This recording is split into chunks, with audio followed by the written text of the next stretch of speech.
Olá, sejam bem-vindos ao BBNcast, o nosso canal de podcast no Southwest da Flórida. Estamos localizados na cidade de Fort Myers. Meu nome é Elisete Lopes e nós hoje estaremos batendo um papo com a psicóloga Érica Lopes. Estaremos falando sobre desenvolvimento infantil.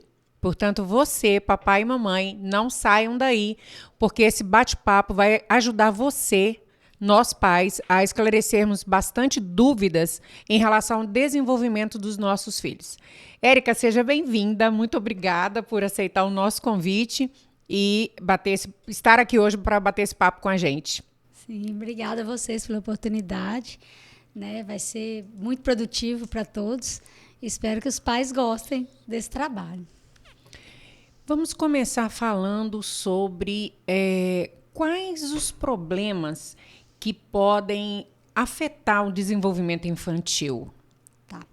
Quando a gente fala em desenvolvimento infantil, a gente tem dois tipos de desenvolvimento, Elisete. A gente tem o desenvolvimento físico e o desenvolvimento mental, que não deixa de ser físico, porque o cérebro faz parte do corpo, mas tem toda uma parte emocional aí que precisa se desenvolver em sincronia com o corpo. Então, geralmente, os pais se preocupam muito com a parte biológica, física, o dentinho que está nascendo, se está conseguindo sentar, dar os passinhos, quando vai alimentar. Mas nós temos um paralelo aí, que é o desenvolvimento emocional das crianças. As crianças precisam estar em desenvolvimento constante, fisicamente e emocionalmente. Então, quando que a gente começa a ver os primeiros problemas, Os primeiros problemas, geralmente alguns médicos pontuam, mas às vezes o médico chega a pontuar já está até um pouquinho tarde, com 2 anos e pouco. Então, o ideal é que os pais conheçam sobre o desenvolvimento emocional, e entendam o que é esperado para uma criança fazer a cada mês. O que é esperado emocionalmente dessa criança para que ela consiga acompanhar o físico dela e se desenvolver de maneira adequada e evite as doenças, As doenças principais que a gente vê aí o autismo, o déficit de atenção e hiperatividade, alguns outros transtornos aí de desenvolvimento que envolvem a parte escolar, que envolve a parte de aprendizagem mesmo, cognitiva como um todo, tá? Esses são os mais graves, são os que mais levam as consultas e a procura por tratamento, mas são muitos. E quais os tipos qual a solução, quais os tipos de tratamento que existe para esses problemas que você citou aqui? Sim, existem muitos tratamentos no mercado hoje em dia. São basicamente voltados para a área neurológica e psicológica, Essa parte intelectual, mental. Então, o ideal é que se passe iniciando por um psicólogo para que ele encaminhe para os outros profissionais, ou que inicie com um neurologista e que encaminhe também para os outros profissionais. Mas uma avaliação de desenvolvimento, o ideal é que ela seja multidisciplinar. O ideal é que tenha vários profissionais, que cada um dá o seu parecer ali, que você consiga, juntos, numa equipe, fechar um diagnóstico. Nem sempre isso é possível, Zete? Eu imagino que aqui na Flórida vocês devem ter algumas dificuldades para fazer isso. Também. Então, o ideal é procurar algum profissional que entenda mais do assunto, pelo menos para tentar direcionar para os outros, para conseguir fechar esse diagnóstico da falha do desenvolvimento, onde está o problema no desenvolvimento, sabe? Porque não é tão simples fazer esse diagnóstico, não. E esse tipo de tratamento, ele só pode ser presencial, né? Seria o ideal. Eu estou perguntando porque, tipo assim, existem vários bons profissionais aqui, mas às vezes o idioma é uma barreira. Sim. Entende? Para alguns pais, o idioma é uma barreira. Às vezes os médicos... Porque você sabe como é que é? Conversar com médicos, às vezes eles usam muitos termos medicinais que os pais ficam voando, Não entende direito o que o profissional está falando. Sim. Para fazer essa orientação para os pais, para fazer o direcionamento para os pais, para ouvir o que eles têm a dizer sobre os filhos, online funciona muito bem. Para fazer a avaliação daquela criança pequena, o ideal é que seja presencial, porque você precisa estar ali, em contato com essa criança, e ver o que ela dá conta ou não de fazer, em que nível ela está de desenvolvimento. Mas, conversando com os pais online, já dá para ter uma ideia. Algumas coisas. O autismo mesmo, vamos falar dele. Ele tem muitos sinais que você consegue detectar e fazer pela entrevista com os pais que são possíveis num caso de autismo. Então, se você tem 4, 5 sintomas, né, dessa doença, já dá para fazer um encaminhamento, por exemplo, para um médico, né? Então, o ideal seria que os pais, quanto mais cedo possível, notou que o seu filho não está desenvolvendo tão bem, busca um profissional, busca alguém para te orientar. A psicologia tem isso, né, de acolher, tirar os termos técnicos, tirar a dificuldade da barreira e melhorar o diálogo entre os pais, favorecer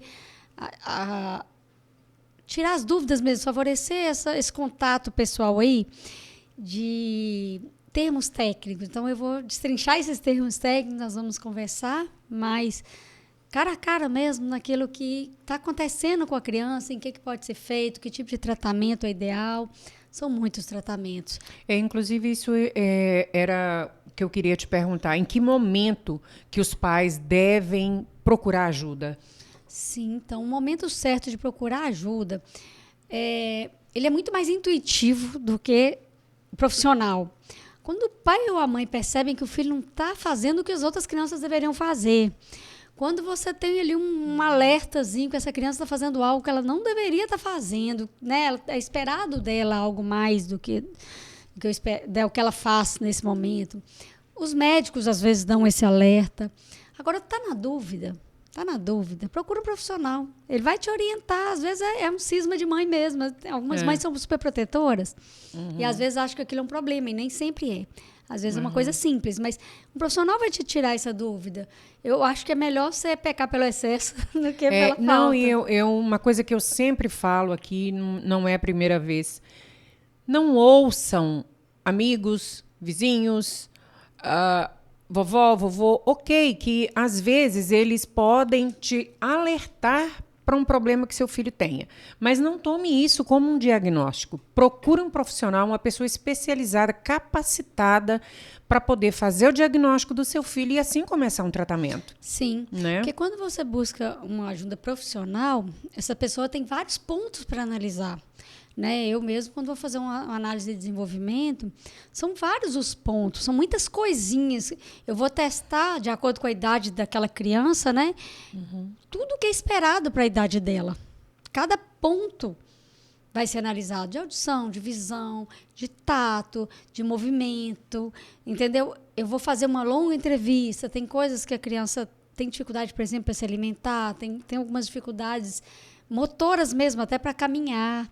Então, tudo isso é importante. E, às vezes, se você não vai no profissional, uma outra pessoa vai ver, mas vai ver com falhas, né? Não vai ver todo o processo. Então, o ideal é alguém profissional que vai te orientar. E eu também não sei tudo, tá vendo? Né? Eu preciso da fono, eu preciso da TO, eu preciso do médico.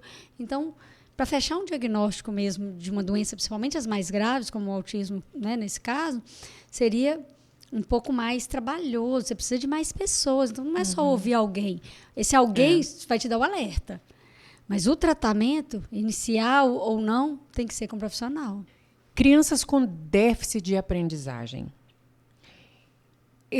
O profissional ele tem condições de ajudar, de tirar essa criança desse problema no dia a dia ali da terapia, do tratamento. Essa criança pode sair desse problema ou isso é uma sequela que ela vai ter para o resto da vida? Pode atrapalhar ela em alguma coisa? É uma boa pergunta. Na verdade, os déficits de aprendizagem têm data mais ou menos para você estar fechando um diagnóstico, né? São muitos também. Então, você começa a ter dificuldade na aprendizagem a partir da hora que você é inserido no início da alfabetização.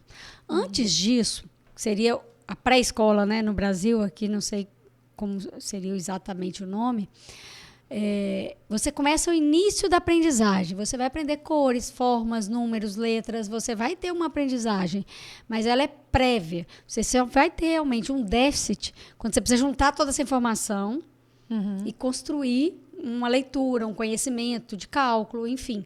Né? Uma coisa é eu contar até 10, outra coisa é eu conseguir somar 2 mais 3. Então, um pouquinho diferente.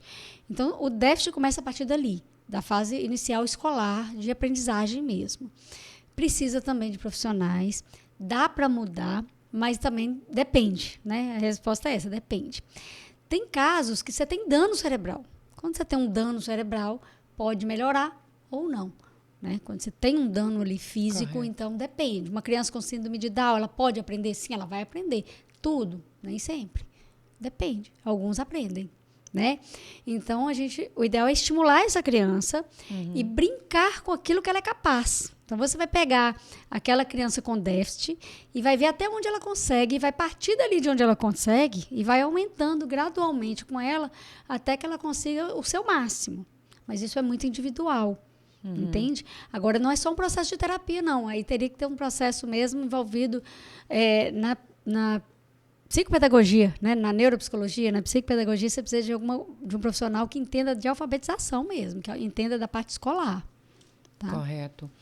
E uma coisa que eu sempre venho vendo, tenho observado nos dias de hoje, por que hoje em dia tem tanta criança com problema de desenvolvimento? Parece que aumentou. Parece que a impressão que a gente tem é que hoje ou esses problemas aumentaram ou hoje eles estão mais perceptíveis na sociedade. O que você acha? O que você pensa sobre isso? Então, eu vou te dizer realmente o que eu penso, porque não existe uma teoria exata sobre isso. Mas o que eu tenho visto são pais muito ocupados, né? Isso é o que eu penso. Porque a dedicação para o filho, o investimento mesmo que você faz na aprendizagem do seu filho, no desenvolvimento do seu filho, tem diminuído. Isso é uma pena. Né? Se eu tenho uma criança, eu não tenho que dar a ela apenas coisas. Os pais estão muito preocupados em comprar coisas, mas os filhos não precisam de tantas coisas. Os filhos precisam de investimento de tempo. E às vezes os pais estão com os filhos na sala, mas não estão realmente, né? Eles não estão brincando juntos, não estão conversando juntos. A criança está num brinquedo ou no celular, a outra está num brinquedo ou no celular. O pai, a mãe, talvez está também respondendo coisas de trabalho. Eu entendo que a vida é corrida para todo mundo, mas os filhos precisam de tempo. E isso sim afeta o desenvolvimento. Uma coisa é a criança brincar sozinha. A outra coisa é a criança brincar com alguém estimulando, aplaudindo, ensinando. Incentivando, né? e trazendo ela para querer cada dia mais. Né? Porque eu vou te dar um exemplo simples, que é o próprio quebra-cabeça, que eu gosto de usar esse exemplo. Eu monto um pequenininho de 6 peças e eu faço uma festa com essa criança. No outro dia ela pode montar esse sozinho de 6 peças e de repente eu já trago um de 10, de 15.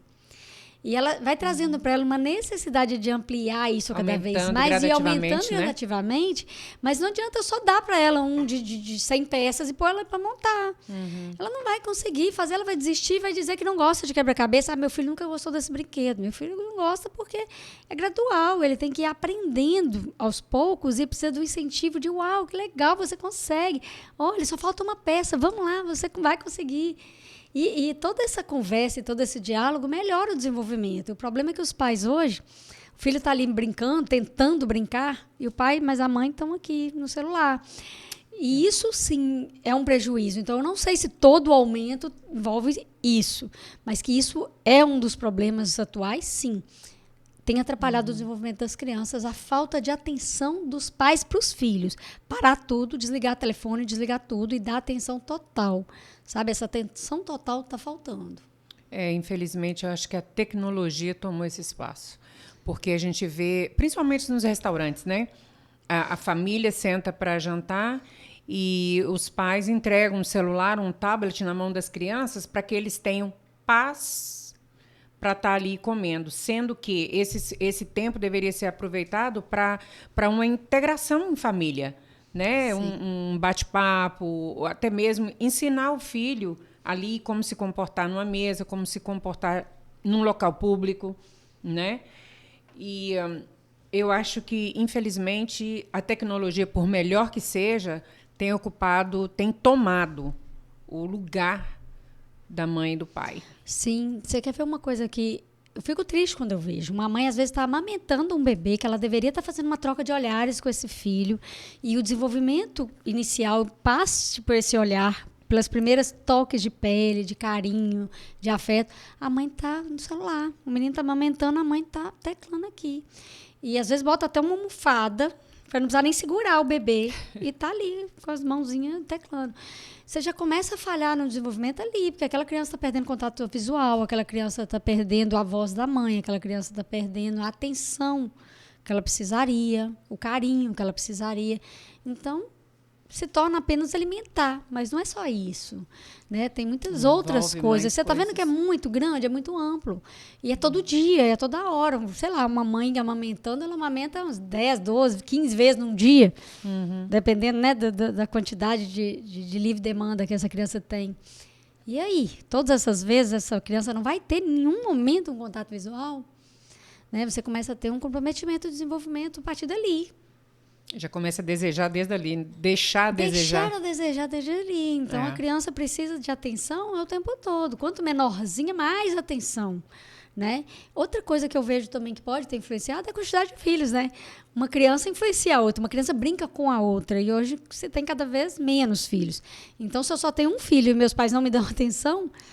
Como que eu vou me desenvolver? Não tenho ninguém para brincar. E de vez em quando um coleguinha. Na escola, a escola quer silêncio, quer carteiras, né, crianças quietas e comportadas. Que momento que eu vou realmente interagir e brincar? Né? Quando se tinham 4, 5, 6 irmãos, era mais fácil isso. As crianças interagiam entre si, demandavam menos dos pais. E ainda assim eles davam mais atenção. Né? E hoje, às vezes, é um só e ainda assim tem dificuldade para parar tudo e investir no filho. Não investir em dinheiro, investir... Qualidade de tempo. Não precisa nem ser o dia todo. Às vezes você tem uma vida corrida. Eu falo porque eu tenho uma vida corrida. Todos nós temos. Mas se você tira ali 1 hora e meia para o filho e brinca total aquele tempo para ele, como se você estivesse com o seu chefe. Numa reunião, que é um horário integral, que eu tenho que desligar tudo e dar atenção para o chefe. Neste momento eu tenho que desligar tudo e dar atenção para o meu filho. Eu estou investindo um tempo precioso nele. E esse investimento não tem preço, né? Envolve o desenvolvimento da criança. Gente, gostaria de deixar aqui o meu agradecimento ao Dunkin', as meninas aí do Dunkin' na Colônia Boulevard em Fort Myers. Muito obrigada pelo nosso cafezinho. Vocês nunca deixam faltar o meu cafezinho aqui durante o nosso podcast. Muito, muito, muito obrigada. Ô, Érica, você falando aí nessa integração da mãe com o filho, de brincar, de ter um tempo para essa criança. Esse tempo, ele tem que ser um horário específico ou não? Porque, por exemplo, se a mãe está trabalhando, chega em casa... Vamos dar o exemplo daqui, né, nos Estados Unidos. Geralmente, a mãe chega em casa por volta de 6 horas da tarde. É o horário que ela vai dar o banho, que ela vai dar a comidinha da criança. Esse horário também, ela pode fazer essa brincadeirinha, dedicar essa 1 hora brincando com essa criança nesse horário? Você acha que o horário... Da integração de um com o outro influencia em alguma coisa ou não? Não importa? Na verdade, não importa o horário. Pode ser de manhã quando acorda, pode ser à noite, né, depois do trabalho, não importa. O que importa é que ele seja totalmente voltado para a criança. Se você acha que você está dando atenção porque ele está na cozinha, no tablet, enquanto você faz a janta, você não está dando atenção para ele. Enquanto ele faz o dever de casa na mesa da cozinha e você está fazendo a janta, isso não é dar atenção para ele. Dar atenção para ele tá, eu fiz todas as minhas tarefas, agora nós vamos brincar. Né? Ou até fazer o dever, mas vamos fazer juntos. Eu vou sentar aqui do seu lado, você vai fazer o seu dever agora? Esse sente e eu amado, vou estar, né? Ao seu lado. O que você está fazendo, eu vou vibrar com você, vou curtir com você, vou te ensinar, muito menos do que brigar, né? Porque se você está cansado, é melhor pedir outra pessoa para fazer isso. Porque dá trabalho, a criança reclama, desmancha, está errado, e erra mesmo. Nós erramos quando nós éramos crianças. Então, assim, todo esse processo requer paciência e tempo. Tempo não importa qual é, mas aquele tempo tem que ser total integral. Quando a mãe tem mais de um filho, principalmente um bebezinho que requer muita atenção, gente, aí a gente fala muito de mãe, cadê os pais, né? Eu tenho que ter mais pessoas. Então, dividem. O pai pode brincar com o bebê enquanto a mãe dá atenção ao dever de casa do filho mais velho. E aí depois o pai dá uma brincada com o filho mais velho enquanto a mãe, né? Eu acho que isso também, que você falou, né? Do pai também. Isso vem muito uma falha na nossa cultura, né? Dos pais acharem que o dever da educação, do brincar, do interagir com o filho é só a mãe que tem que fazer. E não é. Na verdade, os dois têm que estar, né? Tem que estar juntos na educação do filho. Sim, é cultural. né? Na verdade, é cultural. Exato. Mas no passado as mulheres não trabalhavam. É. Então, se ela não trabalha e fica o dia todo, realmente cabia muito mais a ela do que aos pais. Só que hoje também você tem muitas mães que estão sozinhas, são as mães solo, né? Que estão criando os filhos sozinhas. Olha, é muito difícil, principalmente quando é mais de um filho e quando tem um bebê envolvido, porque esse bebê precisa de atenção, né? Então, o ideal é que essa mãe tente dividir esse horário entre brincar com o bebê e brincar com o mais velho. Eu tenho casos, por exemplo, que eu ensino a mãe de mudar o horário de dormir do filho mais novo. Então, o bebezinho mais novo pode jantar e dormir mais cedo, para você ter 1 hora a mais ou 1h30 a mais para o filho mais velho, sozinho. Ou se o filho mais velho dorme primeiro, chega da escola muito cansado, dá atenção total para ele de alguma forma, para depois você dar atenção total para o bebê. Tem que dividir os dois, porque os dois ao mesmo tempo, o bebê rouba a cena. Entendi. Ele quer atenção total e acaba que o outro busca no tablet uma fuga. E isso não é legal. Então, o ideal é que você tente trazer os dois, ou se tem mais uma pessoa para te ajudar a separar. Existem as formas de fazer isso. Não é fácil, mas é possível. E por falar em formas, né, nas formas de lidar com isso, existem tratamentos que podem prevenir esse tipo de problemas de desenvolvimento infantil? Então, é uma coisa muito nova para o mundo, não vou nem falar para o Brasil, é para o mundo mesmo, de se prevenir doenças, né? Antigamente, você ia ao dentista quando você tinha uma cárie. Então, hoje você previne, você vai lá fazer limpeza, você escova seus dentes, você tem uma fórmula diária ali de prevenir a doença. A parte emocional também tem que ser assim. As pessoas precisam prevenir a doença e não buscar o psicólogo quando já está doente, né? Então, é uma mudança de cultura que está chegando, mas chegando forte. Dá para prevenir doenças, sim, principalmente os de aprendizagem, se for feito com mais frequência visita ao profissional. Mesmo que você leve seu filho ao profissional, para o profissional falar, olha, mãe, descansa, seu filho está ótimo. Legal. É o que eu quero ouvir do dentista quando eu vou lá. Ele fala, você não está sem cárie nenhuma, que legal. Né? É só uma limpezinha, não tem nada. É isso. A gente espera que a mãe leve essa criança, como leva um pediatra todo mês, o bebê nasce, não vai todo mês no pediatra para fazer uma prevenção? A ideia é a mesma, você vai todo mês a um profissional que entenda de neurodesenvolvimento para que ele esteja te orientando no que fazer a cada mês, porque vai detectar o problema, se é que vai existir problema, porque a mãe que está ali todo dia, ela vai estar tendo aconselhamento do que fazer, de como fazer, e provavelmente ela vai errar menos. Então, se tiver um problema, ele vai ser detectado com muito mais antecedência do que aquela mãe que esperou o filho ter muitos sintomas para iniciar um tratamento. Geralmente se inicia os tratamentos, e aí eu vou voltar ao autismo, déficit de atenção, você inicia um tratamento a partir de 2 anos e meio, 3 anos. Um outro aos 2 anos. Então, você já tem uma perda grande ali de uma janela boa de aprendizagem da criança que poderia ter sido trabalhada com antecedência se essa mãe tivesse feito a prevenção, tivesse buscado com antecedência o tratamento. Então, é uma tendência nova, mas que veio para ficar, né? Evitar a doença emocional, não tratar os transtornos emocionais, os transtornos do neurodesenvolvimento. É muito mais fácil prevenir do que tratar, tá? Então, é uma tendência nova, mas que veio para ficar. Ok, muito obrigada a você que esteve conosco até agora, participando desse bate-papo aqui sobre o desenvolvimento infantil. E fica aqui uma dica: não esperem que a professora do seu filho ou que o seu pediatra venha te dar um alerta. Procure prestar mais atenção no seu filho no dia a dia. Procure observar o seu filho, as atitudes dele. Ver se ele está te dando um sinal de alerta. Mãe, olha para mim. Mãe, eu estou aqui, estou com esse problema. Por favor, me ajuda. Então, não espere isso acontecer. Procure um psicólogo, uma pessoa que possa estar te orientando, que possa estar te ajudando a decifrar a ajuda que seu filho está pedindo, né? Que eu acho que pode te ajudar a resolver problemas futuros.